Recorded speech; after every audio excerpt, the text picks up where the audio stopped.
কি রান্না করব ফ্রিজ খুলেই দেখি সবজিপাতি তো একদমই বাড়ন্ত। তাই জন্য কিন্তু আজকে ম্যাওকে স্কুল থেকে আনার সময় নিয়ে এসেছিলাম এই সবজিগুলো।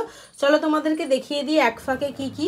দেখো ভেন্ডি, কাঁকরোল, তারপরে এটা কি গাজর, পটল, বেগুন, এই সমস্তগুলোই কিন্তু নিয়েছে 40 টাকা কেজি দরে। আচ্ছা এবারে দেখাই লঙ্কা কিন্তু নিয়েছি আমি 100, যেটা নিয়েছে 20 টাকা। আর দেখো এখানে কিন্তু নিয়েছি আমি 2টো আপেল, ম্যাও আপেল খেতে ভীষণ ভালোবাসে, 2টো আপেল।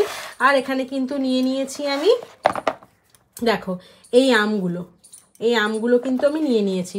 আমগুলো আছে এখানে 1.5 কেজি, নিয়েছে 100 টাকা। আর আপেল আছে এখানে 250 মতন, নিয়েছে 50 টাকা। আচ্ছা সব থেকে ইন্টারেস্টিং ব্যাপার জিনিস দেখবে, কাঁকরোলগুলোর সাইজ দেখলে তোমরা অবাক হয়ে যাবে। এই সাইজের কাঁকরোল আমি কিন্তু কোনোদিনও দেখিনি।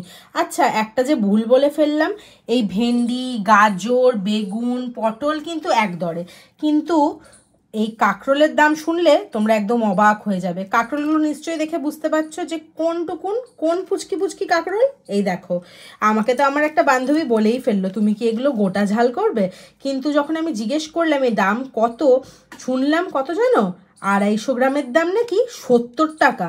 আমি বললাম এত দাম কাঁকরোলের? বললো কাঁকরোলটা আগে খাও, তারপর দেখবে যে দাম কেন, তখন বুঝতে পারবে। এরপরে হয়তো আসলে আর এই কাঁকরোল পাবেও না। তো আমার এই ভিডিওটা কেমন লাগলো অবশ্যই কিন্তু আমাকে কমেন্টে জানিও। তোমরা কে কে স্কুল থেকে আনার সময় বেবিকে স্কুল থেকে নিয়ে আসার সময় বাজার করো সেটাও কিন্তু আমাকে কমেন্টে জানিও। আর এই কাঁকরোল কারা কারা খেয়েছো সেটাও আমাকে কমেন্টে জানিও। চলো টাটা।